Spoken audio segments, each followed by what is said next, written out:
enough with my full time. Now I need to dedicate myself fully to NoorNation. 45 days after, when the devaluation happened in Egypt, they canceled the project. What really drew my attention that even electricity in remote areas are like even also underutilized. But what if we can also bring water using this renewable energy? Now, if you want to solve this from its roots, then the founders, the people who are creating the idea, should be also coming from this exact community. Show what you do, but beware, you don't want to show off. Real impact takes time. You don't have to feel passionate about your business also. You don't have to feel that all the time, but you still have to do it. And we are, as co-founders living in Africa, living in the Middle East, we are more aware. I saw His Royal Highness like passing by. So and instantaneously I recognized him and I was saying, okay, this is the moment I have to go and speak to him. Yeah, and I spoke to him and he said that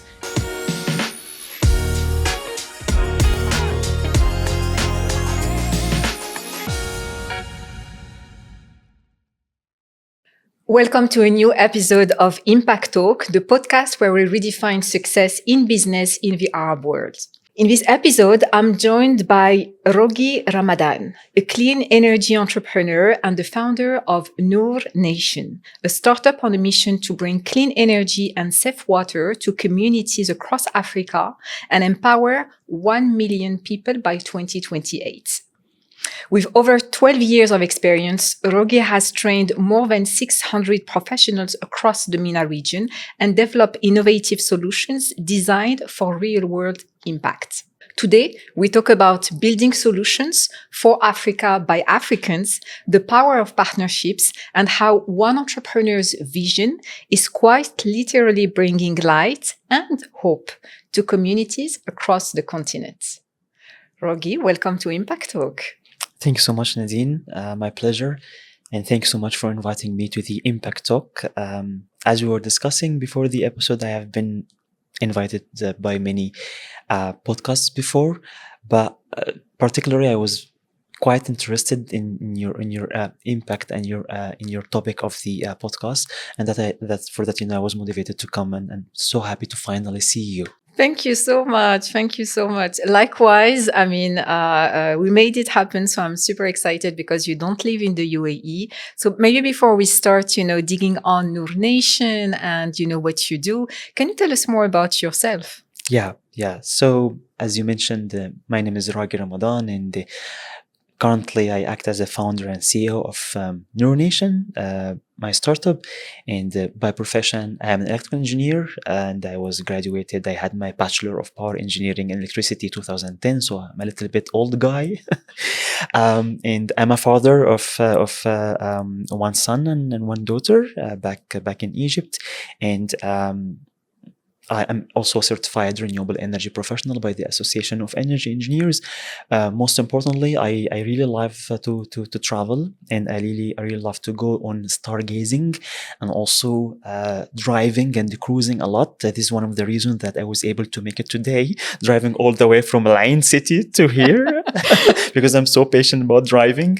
Yeah, and trying to bring some good impact in my career and personal life when it comes to bringing electricity and water to remote areas and agriculture. Amazing. So let's go into it because I'm really fascinated, honestly, about what you're building with NoorNation. So can you tell us more what inspired you to venture, in renewable energy and establish NoorNation? Yeah, since I was before graduation, even I was very excited about the idea of distributing and generating electricity from resources like renewable energy, like from the sun, the sea, and the wind. Since then, like we're talking about 15 years back, I'm still interested in the same topic, and I made like a decision for myself directly after graduation that even if I didn't work in renewable energy in the coming few years, I would keep it in my mind to work in the renewable energy. Then after many full-time jobs and in Egypt, in Saudi Arabia, even sometimes in Dubai, in Bahrain, in Germany. How many years in a full-time job? 14 years. Okay. Yeah. 14 years almost. So And after many traveling to many places like Tanzania, Kenya, Africa, going to the hard to reach locations, even in Egypt, I find that there is a lack of electricity. I find that the renewable energy, even in particular the solar energy, which is one of the most common renewable energy sources and systems in Egypt, are actually underutilized. They are underestimated. They are only based on applications to power up houses and modern areas, urbanized areas, factories, schools. But what about those remote areas that are in need for electricity? But what really drew my attention that even electricity in remote areas are like even also underutilized. But what if we can also bring water using this renewable energy? And this is what motivated me to maybe create a startup, create a venture that can create some products that are mobile, fast to be deployed, that can tackle climate change, that can help bringing the life essentials for people who are on most need, people who are using or working in the productive use of energy activities like agriculture. And then NoorNation or LifeBox, even before NoorNation, there have been no NoorNation. LifeBox came before NoorNation actually as a matter of idea. And at this moment, I spoke with my co-founder Mohammed Khalid, who became our CTO. And I spoke with before Mohammed Khalid, I spoke with like potential 5-6 co-founders, very close friends to me, but most of them they said that they are not interested, or maybe they are not have available time. And then Mohammed Khalid agreed with me to co-found NoorNation, and we came up with NoorNation as an idea or as a venture to provide decentralized and fast deployable solutions to bring the most needed life essentials to people in MENA, Egypt, and Africa. Amazing. So when was that? When did you found it, NoorNation? The idea came in November 2020. But even 2-3 months before it, at the time where I was discussing with my friend that I have an idea. I have an idea about manufacturing a product that is our own product, rather than bringing different components from different companies and just install it outside. Then in November 2020, I spoke with Mohammed Khalid. He agreed, but the incorporation was actually in March 2022. Okay, so it's fairly new. I mean, it's Yeah, been 3 years journey. It started by definition. Yeah, like barely 2 months ago, it became like 3 years old. Yes. So tell us more about the LifeBox, because that's the main product, if I understand well, of NoorNation. So, and you just mentioned, access to electricity, access to water. So can you explain us more about, this product, the LifeBox, and which community it's serving right now? We're here in a very nice studio in a very well developed area. We're living in our fully furnished apartments and fully serviced compounds in our urban environments, and we have food on our table all the day, and we have also electricity and water from our tap and the fridge. Imagine that there are millions, 100 millions of people who don't have these privilege. So that's why we thought about an idea that can bring this infrastructure that we are enjoying here, like electricity and water, to these remote areas that they need it most, especially for agriculture or rural communities. And that's why we came with the idea of LifeBox as a containerized solution that is plug and play, that should be fast deployable, that doesn't have to take years and years and years to be built, because climate change is becoming much faster than all of us right now. And we thought about that it doesn't have to only bring electricity like every single solar photovoltaic or solar energy system is doing, but it should be different. And we created the unique value proposition that also it could bring water. So LifeBox is able to, using only solar panels, no batteries, no diesel genset, no expensive technology, to create or generate electricity for different purposes, but at the same time desalinate or purify water from boreholes, from wells, from rivers that need to be safe water to be used for many purposes: potable, drinking, livestock, irrigation, etc. So the idea of the LifeBox is to have something that is fast and that have an edge, not just electricity, but also water from one box. And which market are you serving right now, Ragy? Because you mentioned it was born in Egypt, so I guess you worked, in the Yes. Egypt market. Yes. But what else? Yes. After LifeBox came and after we incorporated NoorNation, we didn't believe that LifeBox will have this demand. The idea of NoorNation was created is actually to bring LifeBox to Africa. But we found that there is a demand on LifeBox in Egypt because it holds a value that doesn't exist in other solar systems. And that's why we deployed so far 22 LifeBoxes across Egypt, across 9 governorates, with a total capacity of 1,500 kilowatt peaks. They are all pumping water for irrigation, replacing diesel generators and replacing the electricity and the expensive electricity from the grid. And some of them is also desalinating water at the same time. And also some of them bringing electricity to surrounding communities. So now we are serving Egypt. We have deployed recently a new LifeBox here in the UAE, in the Sharjah, to also desalinate high saline brackish water that is being used for irrigation. So now we are in Egypt, NoorNation Egypt, and recently, and this is very, very new, we incorporated NoorNation Middle East, our new company in Sharjah. We also have NoorNation Africa that is incorporated in Rwanda, in Kigali. This is to focus on serving future projects, hopefully to be deployed this year, located in East Africa. Awesome. And do you see differences between, those different markets? Definitely, we learn a lot. Challenges and pain of our clients and end users in Egypt is different from those in the UAE or in the GCC countries, completely different from those living in East Africa. So in Egypt, people lack electricity, but 50%, I would say, there is a need for water. In the GCC, the vice versa. There is a huge need for desalinated water, while in East Africa or in Sub-Saharan Africa, they need both. But you have to build partnerships with community development associations, NGOs, in order to reach to those people. So we learn, and we have been learning, like what are the differences between each market, which allow us to optimize our product and our offering based on each market to serve in a better way. Amazing. How long it took you to build, this product? Yeah. So since the idea came into our mind in November 2020, it took us like 1.5 years to build. Yeah, almost.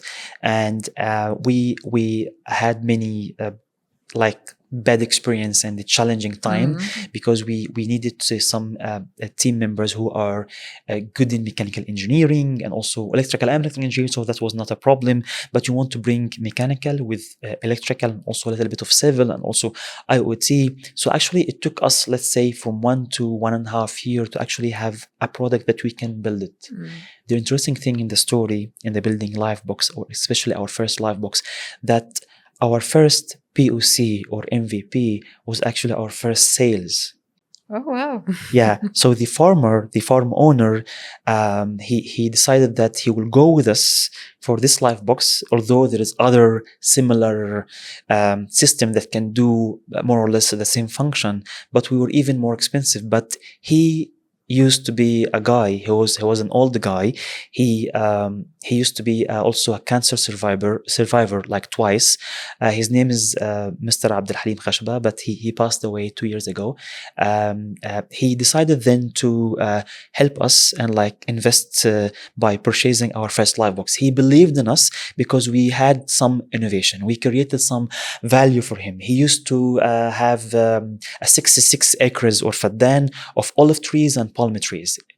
Normal solar systems would require to cut down many trees in order to accommodate the space on the ground. But for our LifeBox, it saved a lot of trees, and that's why he loved the idea and he decided to work with us. And since then, this was in November 2021 when we deployed our first LifeBox at our first farm. He decided to be like our mentor. He was giving us continuous feedback. He used to name, my name is Abdul Halim Khashaba, and the Khashaba is this means that when I pass away, part of me should go to the wood of those trees. He was very inspiring, and this was our first sale. We are so grateful to him until the moment, because once we have our first sale, then all of the other sales came after in less than 3 years. It's beautiful.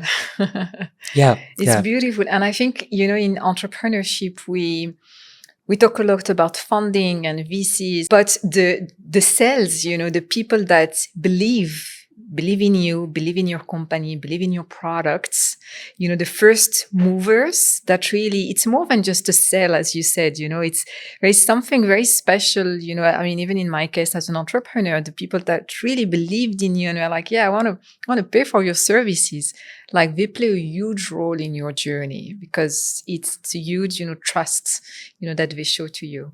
You're going to be so lucky if you came across your first early adopters as early as possible. So Mr. Abdul Harim Khashaba, he was our first early adopter, one of our very first few early adopter, and he believed in the idea. We deployed the LifeBox. Even the first LifeBox is a little bit different from what our latest LifeBox look like, but it was success and is still running until now, since it was commissioned in November 2021. Rogi, you said something. I heard you many times saying that NoorNation is an African, company startup building for Africans, and that's something that's always in my mind. The moment I heard you saying that, and I want you to explain a little bit more about that and why it is important to have innovation that comes from the region for the region. Yes. Before we come up with the LifeBox, our market research, we found that from our market research that many 4, 5, 6 products, they're not so much, it's a niche market after all, are being deployed in Africa, but unfortunately they are manufactured from components that are made in Europe, or they are completely manufactured in Europe or in the US, and they come all the way complete ready to be deployed in Africa. And even the founders was not African. And I thought that this would make the solution expensive, and it would make it takes longer time to be deployed and serve the people that they should serve. And that's why we came with this slogan or this motto that LifeBox is, or NoorNation is, a company that is based in Egypt, in the Middle East, but after all, we are African, and we want to serve African people and people in the Middle East who have this need, because we will be faster, will be cheaper, and climate tech innovations, they will not hit their highest sustainability goals unless they are local. So you cannot completely and forever rely on importing your solar panels and importing your climate tech. The world now is living a status of disturbance and insecurity. And then these innovations, in order to scale and in order to serve those people, it should come from within the local or / regions that we are helping or we are living in. And we are, as co-founders living in Africa, living in the Middle East, we are more aware, and we are more worth to have these projects to serve our people than others who would take and may not have this not complying with the circumstances of the local context. And that's why it should be from Egyptian or Middle East or African co-founders if you want to solve like a problem within the region, not from outside. You're closer to the community. The climate challenges are very different, across the regions. And I heard a lot, lately, people saying that innovation has to come from, the region itself. And I think it just makes total sense. Culture is different. And the culture, yeah. So when you go and speak with farmers living in the Upper Egypt, so now we are deploying a few LifeBoxes based on a new model that we are recently announcing. It's called SIAS, SIAAS, which is solar irrigation as a service, where farmers doesn't have to buy the LifeBox or buy solar systems, because this is like a burden and as an upfront cost on their shoulders. And then we are deploying LifeBoxes being funded from different entities, and they have to only pay per use, pay only for the energy or the water that they are using. So when we go and speak with them, we understand their problems. Maybe we understand their needs, because our fathers and our mothers and our grandfathers have been coming from those farming communities. After all, I'm born in Cairo, but my family is coming from Upper Egypt. So it should be within, and in order to understand the culture. Yeah, and I think that's something we underestimate a lot. A Yeah, lot. a lot. So you see many startups and many innovations that would like to come from different European or US countries. That would like to solve like a very, very local a problem. That's completely fine if the co-founders or the people who want to solve or founding this venture have been living enough time in this country, in this community. So it's not just country level, it's just like it's country level, then it's a government level, then it's a city level, then it's a community level. So it's different. You have to break it down until you reach to understanding everything in order to come up with a solution, rather than bringing solutions from the outside or people from the outside who doesn't completely understand the solution, and you think that they will solve the solution from its roots. Now, if you want to solve it from its roots, then the founders, the people who are creating the idea, should be also coming from this exact community. And at this level, you will have a high rate of success. Otherwise, you may not have it. Yeah, I totally agree with you. The first time, I saw you, Rogi, it was at COP28, a major big platform, in which you've been featured with, NoorNation. And, this is the moment I was like, oh my God, what he's doing is absolutely amazing. And I started following you and all of that. But I want to know, as a founder, as a, climate tech, founder, how being featured, giving a voice, on such a platform like a COP helped the journey of NoorNation? I see it as a very interesting story, especially when it comes to the COP28, because we have some advisors at NoorNation. One of them is Iman Wahabi. She is a very close friend of mine. Iman Wahabi has 13 years of World Bank experience. She was very connected to the whole ecosystem, far beyond my even knowledge until now. So she talked to us like 4 years ago, and she said, guys, I would like to be one of your advisors. I can do 1, 2, 3, 4. Imagine me like an impact investor. And one of the best decisions that we have done in NoorNation is having Iman Wahabi as our advisor. So Iman, she's always pushing me, So I was just coming back from Rwanda, like a 15 days long trip. And in 2, 3 days, I have to go. It was in November or in December. I have to go to Dubai because Iman, she invited me to the investment and the philanthropy forum. Iman is actually a UN champion. She's a COP champion, and that's why she invited me. And I was telling her that I can go. I'm sorry, Iman. I'm so tired. I'm so drained. I can go. She kept pushing me.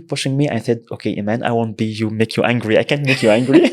I will go. And on the second day of the philanthropy forum, I was also invited to what's called the gala dinner. I'm not sure if you attended that or not. And the gala dinner was here. Yeah. It was a long day. Yeah, it was a very long day. And it was a very big dinner. And it was in the Jumeirah. And few weeks before the COP28 starts, I was also part of an accelerator where I met His Royal Highness at a glance. It was very quick. He was one of the jury member. He asked me a question. You said His Royal Highness. I mean Prince Khalid. Okay. Yeah, His Royal Highness Prince Khalid bin Walid bin Talal. So I met him at a glance. It was very quick. He was one of the jury member. He asked me tough questions that I learned from this question until now. And then I missed him. I tried to reach to the accelerator organizer that please, I need his number, I need his email. And surprisingly, they said, sorry, we cannot give you his contact. So how am I supposed to be connected to him? So I lost hope. And by chance at the gala dinner, I was like trying to enjoy something to eat. And in a moment, I saw His Royal Highness like passing by. So and instantaneously I recognized him, and I was saying, okay, this is the moment I have to go and speak to him. Yeah, and I spoke to him, and he said that your solution out of many venture that at this accelerator was very, very impressive. I voted for you myself, and then he gave me his email. On the same night, I sent the pitch deck to his email. Less than 1 week, his team, like investment associate, etc., they replied to me that they need to do an online meeting. We did an online meeting for less than 30 minutes. And after another week, they replied that, Ragy, we love your solution. We would love to invest with you.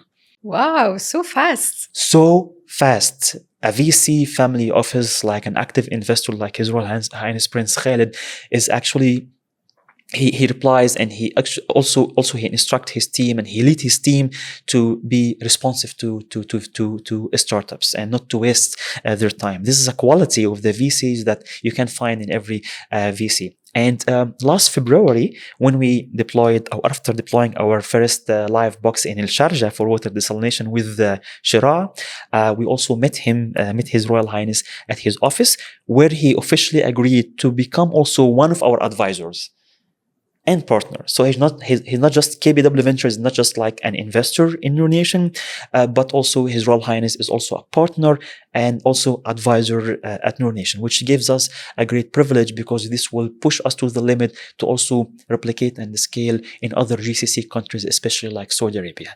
So I learned that from this story that you should really listen to your advisors and not to miss chances. Even if you are drained and if you're so tired, put yourself to the limit, because you never know what is waiting you out there. Yes, yes. And as you said, founders and, startups, they are quite drained, being very solicited, by so many events, so many opportunities, and it's hard for them, to be everywhere, at the same time. But yeah, as you said, sometimes you have to push yourself. You never know what's going to happen. And it is much appreciated when the stakeholder that you are dealing with really appreciate. And this is a very good piece of advice also for every entrepreneur out there, especially those who is running climate tech ventures, that you should look to those who can be responsive to you and not to waste your time. And you can talk to as much investors and VCs as you wish, but try to select those who can come back to you quickly.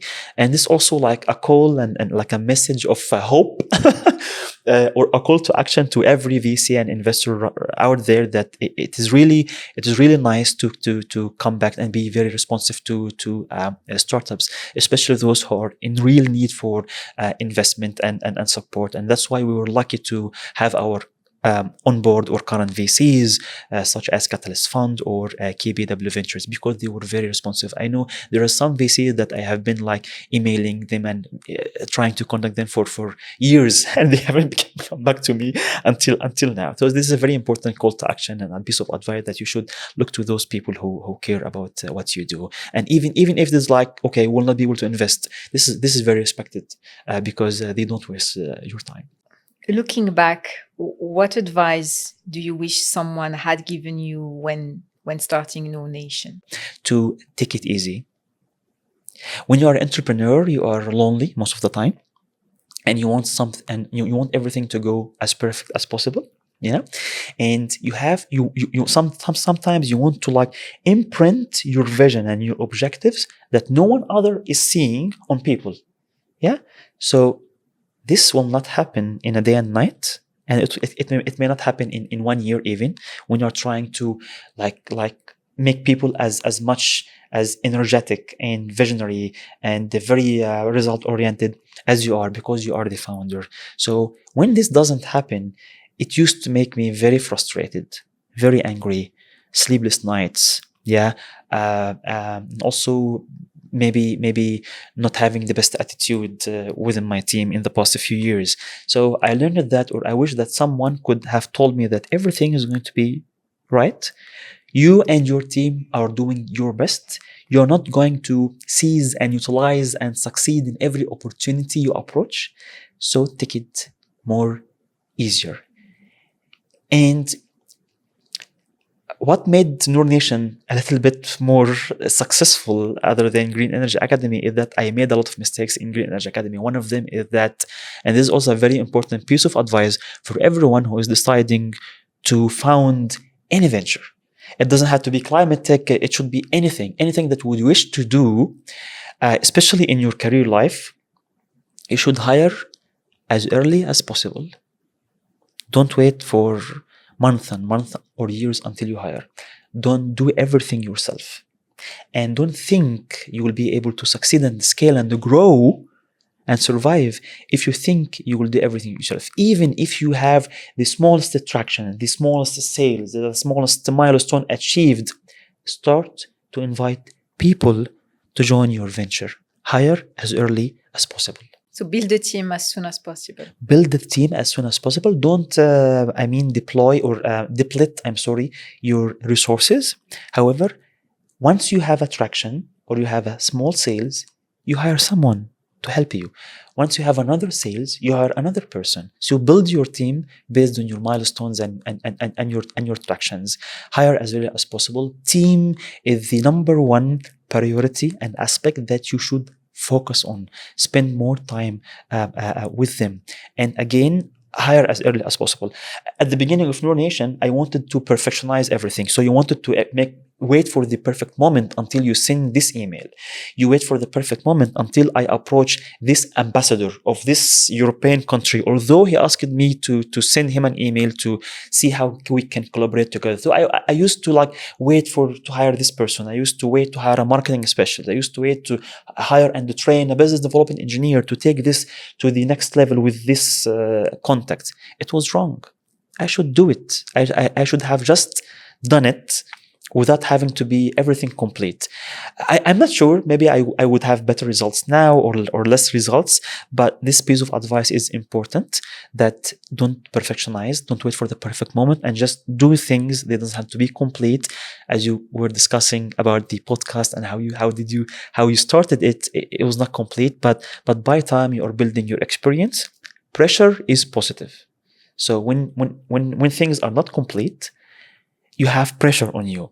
You are not figuring out what you are going to do tomorrow. You're not 100% figuring out what you're going to do next week. Yeah, this is called pressure, and pressure is very healthy.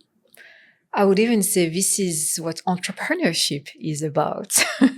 Somehow, it's, you have a vision. I mean, of course, founders are somehow, visionary people. They don't really know, how, to make things happen, but we keep going, one day after another, and things happen. And I think this is what makes entrepreneurship at the same time, beautiful in terms of building, because you become a builder. But at the same time, it's a lot of pressure and it's very scary. So 4 years of trying to build NoorNation until the moment I have received many, many rejections over the email and over people that I am talking in meetings, from investors, from awards and grants that we have done. Incredible efforts that we would have never imagined that will not be accepted to this exact or particular grant or award. I have traveled to countries with miracles, while I don't have visa, even to meet managing directors or VCs that they asked to meet me my personally. And we have been through 4 and 5 months of due diligence, and at the end of the day they said, no, we can't invest with you. No, you are not qualified to this. No, this UN organization canceled this project, so we are sorry. I left my full-time job in April 2022 because we were awarded a big project from a UN organization in Egypt. I decided to quit.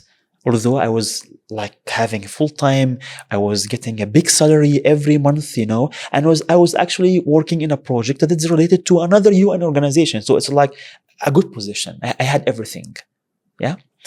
And it came in April 2022. In March 2022, we were awarded this project. In April 2022, I told Muhammad and the small team that we have, enough with my full time. Now I need to dedicate myself fully to NoorNation. We are deploying 10 LifeBoxes of more than 5-6 million Egyptian pounds to 5 upper Egypt governorates. That's it. I am done. This is the time. 45 days after, when the devaluation happened in Egypt, etc., and the organization was not so fair to us, actually, they canceled the project. So it brought me to my knees. that I was very disappointed and desperate. How do you manage I didn't. the rejection? I mean, this. I couldn't manage then. I didn't know what I couldn't learn how to manage. I just kept in one corner, locking myself in one room, feeling so disappointed. Yeah, and in um, um, many situations that I actually felt myself that I want to like yell and cry because when you are a startup founder, you are not a full-time employee in an organization anymore or a company. You are the leader, you are the manager, you are the one who are bringing the payrolls and the monthly salaries to your team. You have this on your shoulder. So after this disappointment happened, and many others from VCs, from investors, from grants, from awards, the good thing that I learned from is that, as you mentioned, like few seconds later, you should get up quickly. The quicker you get up from a disappointment, the fastest you will be better. The fastest you will Successful. Yes. Actually, this is what's going to make you successful. It's your ability to, bounce back whenever, a challenge comes and, and be like, no, I'm going to keep going. The faster you get up, the faster you will build your resilience. The faster you will become more resilient. The faster the recovery will be. Don't wait for a recovery while you are locking yourself up and not feeling energetic. You don't have to feel energetic. You don't have to feel passionate about your business also. You don't have to feel that all the time. Like, I want to feel passionate about everything I'm doing daily. No, there is some activities in your daily work that you actually hate and you will still hate. Yeah. But you still have to do it. I mean, 10, 20%, 30%, when you see the result, you feel so passionate about. I was talking to one of my team members that was telling me that, Ragy, I don't feel much more passion. I told him, who told you that we were working to feel passion, to feel passionate and energetic? That's not correct. So you have to, when you go down on your knees, when you fail, you have to quickly get up in order to have a quicker recovery. This is the ultimate advice that I would give to everyone, not just in entrepreneurship, but in life. And this is how you build your resilience, as you said. And resilience is one of NoorNation's corporate values, and it was not there. After we lost this project I was telling you about in May 2022, we had 5 corporate values. One of them was simplicity. So actually we replaced simplicity with resilience. Values are the words, are the actions that shape how we act, and this is why it should be there for every entrepreneur out there. Yeah, absolutely. So let's end this discussion, Ragy, by a fireside chat. Yes. Getting to know Ragy. Yes. I'm calling it. This is a new section. Okay. So short answers. Yeah. Number 1, what was your very first job? A salesperson distributing flyers for school uniforms. I was in the 2nd preparatory year for a very humble shop in Alexandria in Egypt. Nice. What's one book, quote, or person that has shaped your worldview? The book that has been and still shaping my worldwide view is Quran Kareem. A person that has reshaped my vision to the world is my son Rahim. How old is he? I'm seeing the world from his own eyes, and when I had Rahim, when he was born 6 years ago, I decided to be a better person. I wasn't that person that you may be seeing in front of you now. So I decided to be a better person. I decided to see the world from his eyes. I decided to not quit because of his resilience. He passed through many health problems as well when he was young, but he survived it, and he is creative and he's innovative and he is smart and he keeps going. And this is why he taught me to keep going. From my son, which is a very surprising thing. Usually your role model could be someone like bigger than you, your father, your mother, your uncle, maybe someone influencer, but my son is teaching me a lot. Beautiful. If you weren't building NoorNation, what do you think you'd be doing today? I'm not sure, but I may answer you that what I feel all the time that I want to do is to help children all around the world, to teach them, to train them, to make their life better. And this is why one reason why in the beginning I found the Green Energy Academy, due to my passion towards teaching and the training. So I think something that I would be doing if I'm not founding NoorNation, and of course not a full-time job, is helping children out there. What gets you out of bed in the morning? Some people would expect passion and to do impact and to green the desert. That's not true. My team. So the impact should be also done on the team. You should teach them. You should learn them. You should make them. You should do more sales in order to do more projects so that they can learn and grow. Yeah. So you should be them and they should be you. The team, my team, NoorNation team, is the thing that get me out of my bed every day so that I can give them a better opportunity to learn and grow and flourish in NoorNation. What's something people often misunderstand about you, Ragy? Many. But I'll try to say one or two, but there are many. That I am like a bad-tempered person. Really? Yeah. They misunderstand this about me, and also they misunderstand me that I'm a very serious person. I don't feel at all that about you. I mean, we've just been here for an hour. Yeah. But I would say that I'm a person on my nature, and for business, you have to be as professional as you can. You have to be as careful as you can, and you have to be like committed. So commitment may make people have this impression on you that you are so serious and so bad impression if something went wrong. No, I just need to plan things well, to execute things well as possible as we can, and that's it. Finally, what's one piece of advice you'd give to impact entrepreneurs watching us? Try to take things easily and slow down. So you are impact entrepreneur, you are a social entrepreneur, you want to show impact. That's correct. You want to do impact. That's correct. But beware, you don't want to show off impact.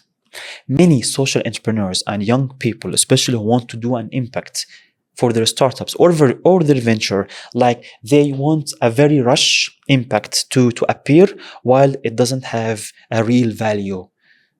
So they are rushing results. They want to appear in this podcast. They want to appear in this TV show. They want to appear in this TV talk program. They want to win this awards. They want to appear days and nights on social media. Why? The impact is nothing. You focus on the impact first. You forget the social recognition that you have been seeking. Okay, and when you do the real impact, slowly but slowly, year after year, this impact, you have to show it, you have to demonstrate it, yeah? But demonstrate something real. Don't exaggerate, don't lie, don't make it up, and don't show off. Show what you do, but don't show off, because this will end up that you have created maybe a show or you have missed the real thing. The real thing, which is the ultimate real impact, even as short term or long term, comes with patience. That's it. Real impact takes time. Yeah, definitely. Real impact takes time. Thank you so much. It was an amazing conversation, honestly, Ragy. Thanks for being so honest, open about the journey. And I really, really wish you all the best with NoorNation. And I hope to see you again in the UAE. Thanks so much. Thanks so much, Nadine. I can't be more grateful to be here with you. And honestly speaking, this is one of the most conversations that I enjoyed.